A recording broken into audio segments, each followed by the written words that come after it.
So the first job of a yogi when you begin your retreat is to make effort in order to apply the basic method of noting to develop this continuous mindful noting. To make effort, follow the basic instruction, note continuously, not the primary object continuously, and the secondary object when necessary. So, so by following, making effort to follow the basic instruction, right? So, you develop this continuous mindful noting, moment to moment to moment. You're noting, noting, noting. And you're noting primary object rising, falling, not continuously. Okay? Mm. Secondary object arises, turn your attention, you note, not continuously. The moment it disappears, immediately the attention return to the primary object. Okay? So noting goes on moment to moment to moment. Okay? In this way, gradually, mindfulness develops stronger and stronger and stronger, so that you finally um, be established in the Vipassana Samadhi. Mm. Mm.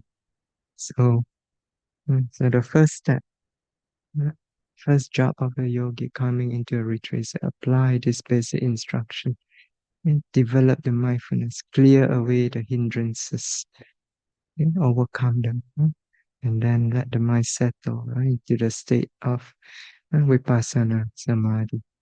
Okay? But the first step towards Samadhi, even before you begin to meditate, is to establish, be established in Sila. Mm. Mm. That means, Sila means restrain, mm, restrain the physical and verbal conduct, external physical and verbal conduct. Okay, so first, even before you begin meditating, first you must be established in Sila, in the restraint of this external physical verbal conduct. Okay? Because if the external, if externally you are unable to restrain the physical and verbal conduct and behave properly, then internally your mind will be chaotic because the external physical verbal conduct is a reflection of your mind. Okay? If externally is chaotic, then internally surely it's chaotic also. Okay? And so if internally the mind is chaotic, it will be very difficult to settle the mind into samadhi.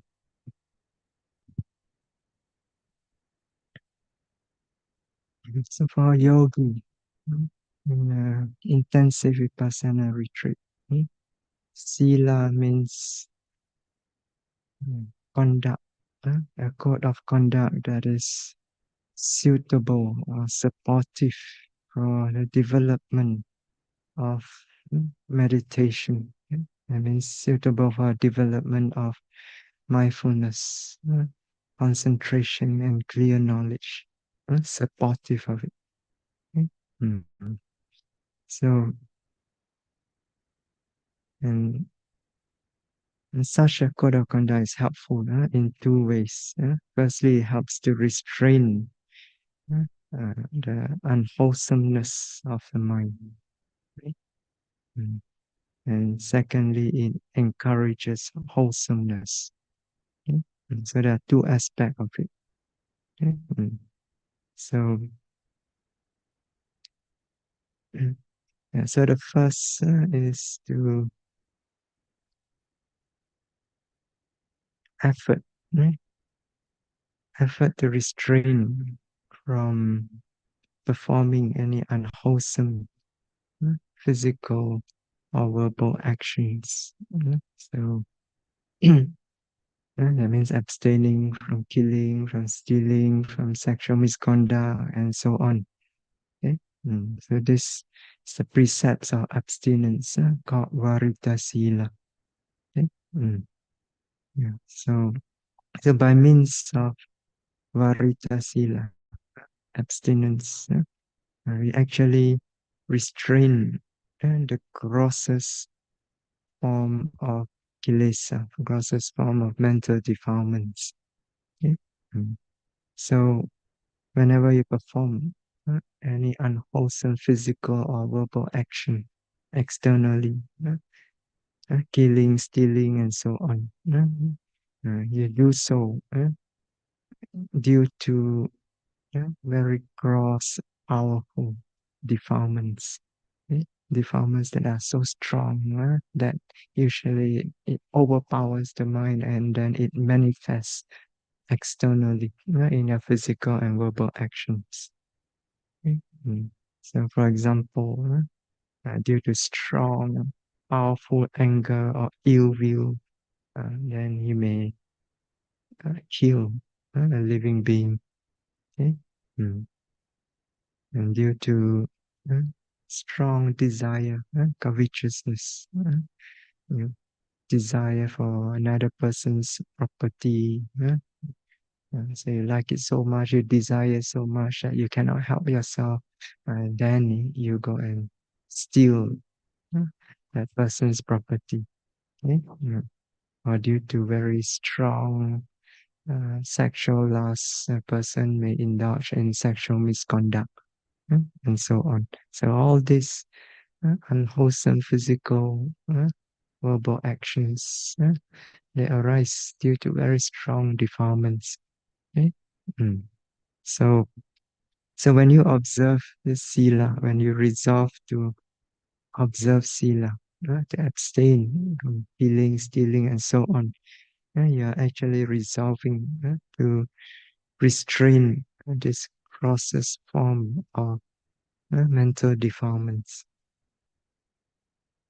Mm, mm, So take for example, mm, let's say there's a thief. uh, so he likes to steal.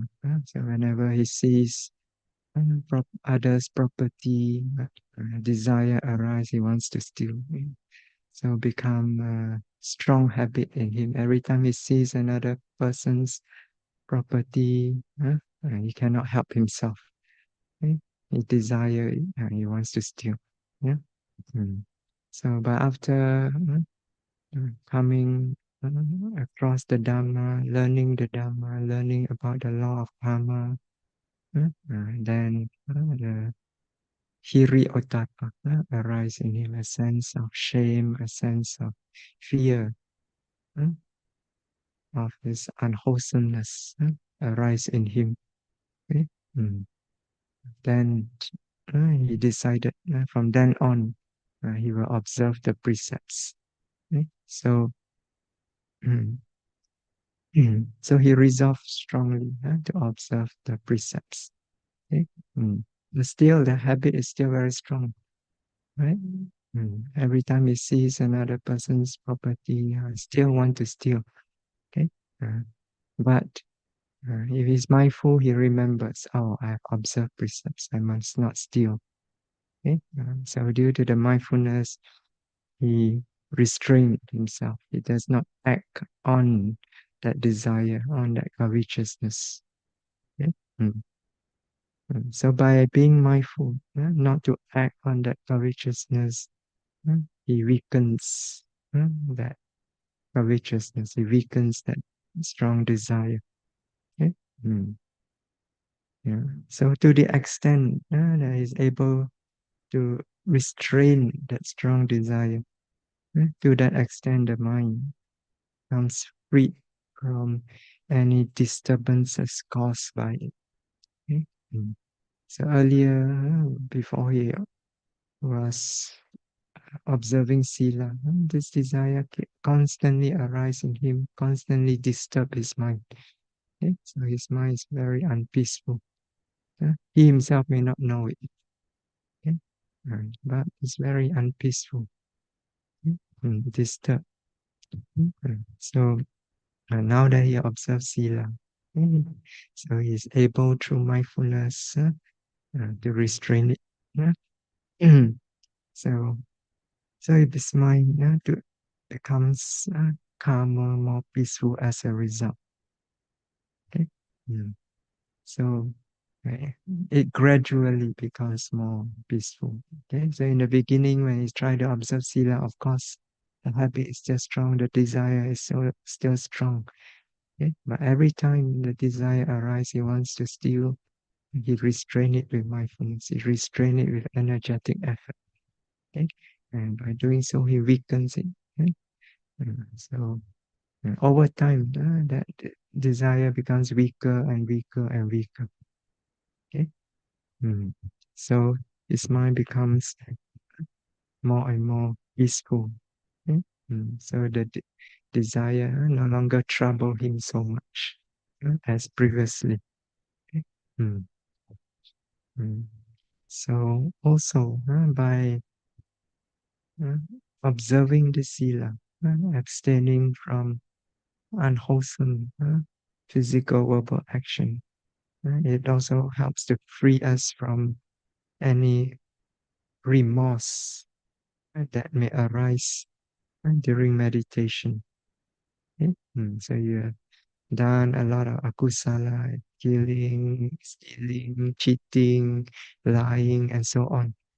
Okay? So when you try to meditate, all these thoughts will arise in your mind. Okay? All the thought of the unwholesomeness that you have performed in the past will arise to disturb the mind. Remorse will arise. The mind will be unable to settle down, okay, into the practice of meditation. Okay? Hmm. Yeah. So, and also by observing this sila, it also helps to prevent you from performing any unwholesome karma that may hinder or obstruct the development of the meditation. Mm. So the first aspect of sila is this Vāritta-sīla. Sila abstinence. You make effort in order to abstain from unwholesome physical, verbal actions. Okay? It means to restrain the strong defilements from manifesting externally in your physical and verbal action. Second aspect is the effort to cultivate wholesome physical and verbal actions.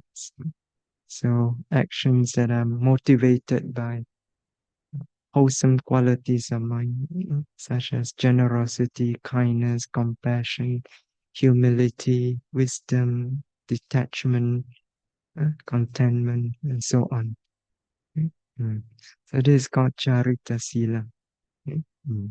So while Vāritta-sīla restrain the, the unwholesomeness, unwholesome state of mind from manifesting through your physical and verbal actions. Cāritta-sīla it arouses and encourages uh, wholesome qualities, wholesome mental qualities to manifest through your physical and verbal actions. Okay? So it inclines and establish the mind in a basic foundation of wholesomeness, which is necessary for the further development of the spiritual path, especially when it comes to meditation.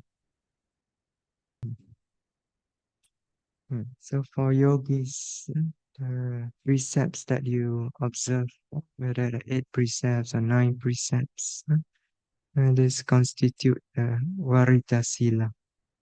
So when you observe these precepts, you abstain from physical and verbal actions that are unwholesome. So, for example, the first precepts. So you abstain from killing. So you're actually uh, restraining the gross defilements, as we explained just now.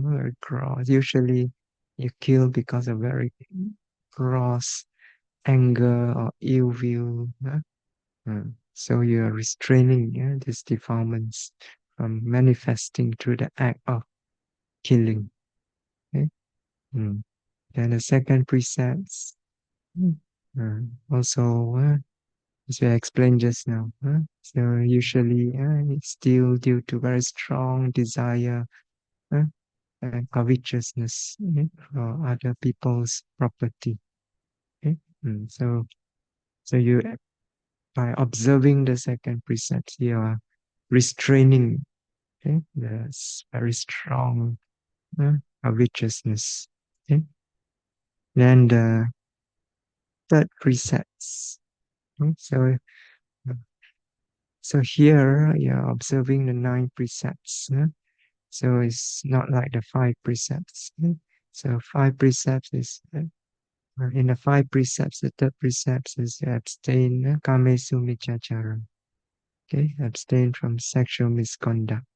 Okay, but here is abrahmacharya, which means total abstinence from any uh, sexual activities. Okay, so by doing so, you are restraining one of the most grossest form of defilements, the sexual lust. Okay, mm. Mm. And fourth precepts abstain from lying. Usually lie out of fear, uh, fear of the being exposed. So you tell a lie in order to cover up the mistakes that you have done. Sometimes people also tell lies because of greed. Okay? Like the spammers nowadays. uh, so they try to cheat people, tell a lie, cheat people out of their property. So, so by observing these precepts, the 4 precepts, you're abstaining, restraining this very gross defilements, greed, or fear. Mm. Fifth precepts, you abstain from all these intoxicants. So, mm, so usually people indulge in drinking all these intoxicants, alcohol, taking drugs, and so on. uh, Usually sometimes because they cannot face the problem in life. Okay? So, uh, so they try to forget about their suffering. Okay? So this is a kind of dislike, okay? Aversion towards their condition in life. So you want to forget it. Okay? Mm. Sometimes people drink just to enjoy the feeling of getting high with drugs and alcohol. This is out of greed. Okay? So by observing the 5 precepts, you're restraining this very gross uh, defilements of greed or aversion. Okay? Mm, uh, and then the 6 precepts. This one is to restrain a very strong desire uh, to eat, to search for food. Okay? Mm. So you are not here, you're outside. So you'll be searching for food all day long, right? The moment you wake up, you search for food. You want to eat breakfast, right? Lunchtime come again, you want to eat. You search for food, okay? And afternoon, you feel hungry again, you search for snacks to eat. Then dinner time come again, you search for food. Uh, uh, some people not enough. Before go to sleep also must eat. So you search for food all day long. Okay. So you're stirring up this uh, desire for food uh, again and again. Mm. Mm, yeah. So where I come from, my hometown is in Malaysia, Penang. Uh, Penang in Malaysia, they call it the food paradise. Mm. People go holiday there uh, because of the food. Uh, so growing up there, we are spoiled. Uh, and as far as food is concerned, we are spoiled. We have so many choices of good food, and we eat whole day. Uh, so the whole day you're thinking, oh, I want to eat this, I want to eat that, I want to eat this. So there are all these defilements stirring up in your mind. Even when you sit meditate, you're still thinking, after meditate, I'm going to eat this. Uh, so when you come to retreat like this, you observe the precepts, abstain from food after midday. Okay? So maybe the first few days you're still thinking of food because you're not used to it. But after being here for a few days, you got used to it already. So when the time comes, uh, lunch, I mean dinner time comes, you no longer think of eating anymore, right? So that means you become more peaceful. Mm. So your mind no longer searching, oh, what am I going to eat? You're not searching for food, you also have to decide. Mm. So when you have like Penang, so many choices. Uh, okay. So come dinner time, what to eat? This one also good, that one also good. Huh? So sometimes people drive around, go to this one, maybe not today, then go to another coffee shop. Maybe not today, go here. That one I tried before, I go. Huh? They drive around uh, deciding where to eat. So very strong defilements. So when you observe the precepts, simplify, uh, you no longer think about food. Then you can direct all your energy to meditate. Okay? Yeah. Then the seven precepts. So abstain from all kinds of entertainment, singing, dancing, music, movies, shows, and so on. Okay. So you see, every time you enjoy, all this, the defilements are involved. Defilements, enjoying it. Okay. You listen to music. Then after finish, you turn off. Okay, you think you finish already. You go and meditate. You sit down. The music still playing. Huh? Why is it still playing? Because you enjoy it. So you replay it in the mind in order that the mind can enjoy, right? So the mind cannot settle down. Okay? Cannot meditate. So you restrain this through the precepts.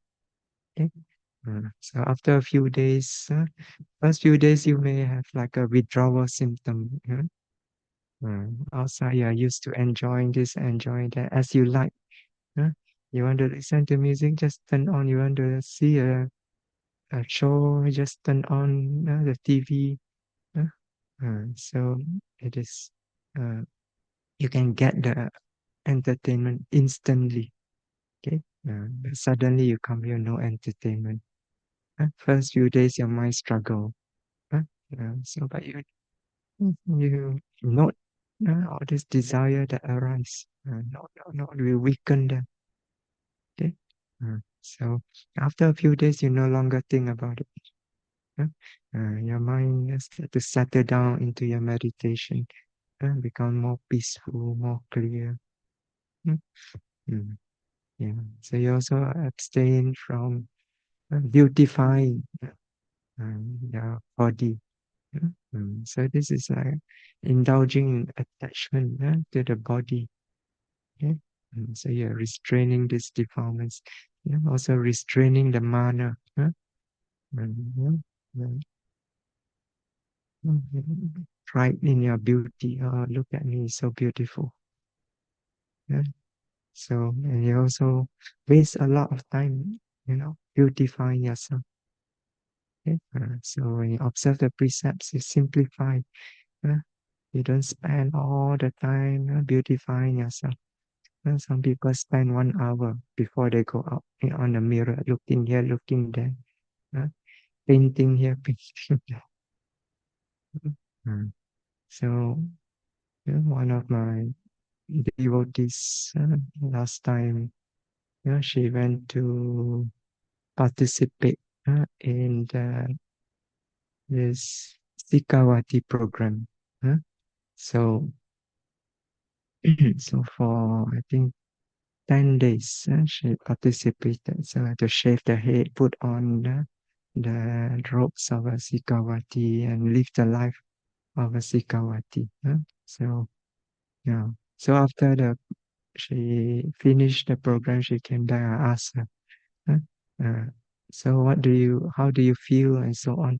The first thing she told me was, oh, life becomes so simple. Huh? I said, normally wake up, she has to go in the mirror and comb the hair, spend a lot of time combing. She said, now, when you're Sikawati, wake up, no need to comb the hair. And just get up and go. Life is so simple. You don't waste time. See? Uh, so uh, then the 8 precepts is the using very simple furniture, simple seats, simple beds. Okay? Yeah. So if you're a lay person, usually when you buy furniture, you want to get the best that you can get, the best quality, and so on. So here in a retreat, you don't indulge in such luxury, which is a kind of sensual indulgence. Okay, so your seats are very simple, cushions on the floor, your bed's also very simple bed. Okay? Functional, it serves the purpose, and that's all you need. Okay? You don't need luxury. So your life become greatly simplified. You don't indulge in the defilements. You don't spend your time searching uh, for luxurious items. Okay? So life become very simplified. Your mind also become more peaceful. Okay? Mm. So by observing the precepts, you're actually uh, abstaining from all these defilements that are not suitable for the development of the spiritual path. And there's also the 9 precepts. The 9 precepts to dwell with metta towards all beings. That comes more under Cāritta-sīla, not Vāritta-sīla. Okay, so when you act towards all beings with metta, okay, and that is a type of sila. Okay, so all your physical and verbal actions become full of metta. Okay, and that is Cāritta-sīla. So yogis also during a retreat, you also train yourself to mindfully note every physical and verbal actions that you perform. You train yourself to note all your daily activities that you perform moment to moment to moment. Right? To have mindfulness even while you're carrying out these daily activities. Okay? Mm.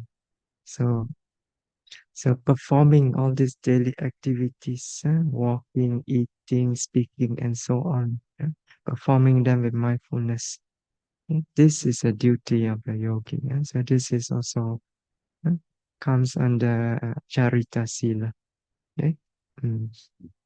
And due to the effort to be mindful every moment, okay? Mm. Yeah, all your physical and verbal actions. not only become well restrained, yeah, but your physical verbal action also becomes like very calm and composed. So, so you don't look excitedly here and there. You don't hurry.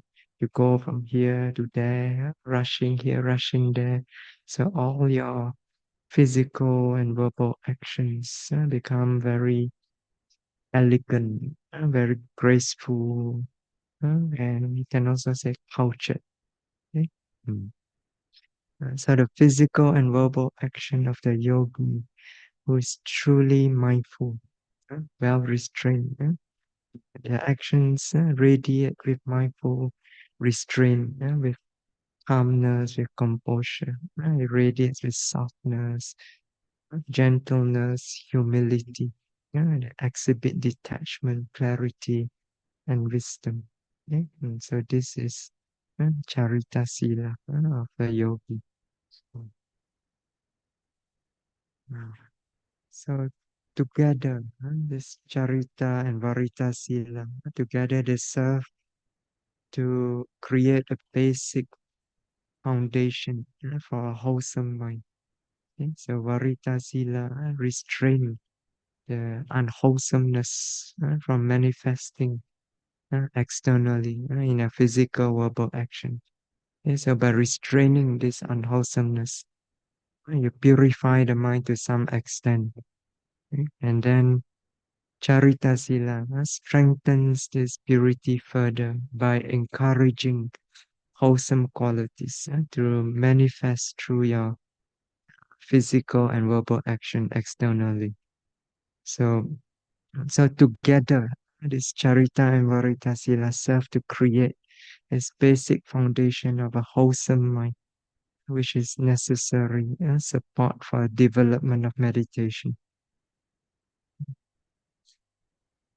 Mm, mm. So, Sila helps to it helps to settle our external physical and verbal conduct, restrain them so that conduct is not chaotic but orderly. Okay? Mm. So for yogis, due to the moment-to-moment mindful restraint, the external physical verbal action, as you said, is well restrained, is calm, is composed, is orderly. Okay? Mm. So to some extent also, uh, this helps to settle the mind internally. So when the external physical verbal conduct come firmly restrained, calm, and composed and orderly, this helps to bring about to some extent calmness, peacefulness, and orderliness within the mind. Okay? Mm. So it's able to bring about this calmness, peacefulness, orderliness within, because sila, as we explained just now, it helps to restrain the grossest form of mental defilements. It weakens it so that these gross defilements does not disturb the mind so much. uh, so therefore the mind becomes calm, peaceful, and orderly. Mm. However, uh, uh, a more refined form of defilements still remains in the mind. Okay, so sila does not completely get rid of all the defilements. It only restrain the grossest form of mental defilements. Okay? So the more refined defilements still remain. So, for example, um, you may have restrained a very strong anger that prevents you from um, maybe lashing out at somebody due to the anger, scolding the person harshly with harsh language. Okay? Mm. But even though you have restrained that very gross defilements, but within the mind, whenever you see the person, you're still agitated. The mind still may hold some grudge against that person. Okay? Mm. So So there's still some deformance still remaining in the mind. So therefore, the mind has not yet settled down completely, comfortably, clearly into the work of meditation, into the work of developing vipassana. Yeah? So, so in order to purify this more refined deformance, you need the meditative development of samadhi, okay? Which we will talk about in the next book. Stop here today. Sadhu, sadhu, sadhu. Namaskar.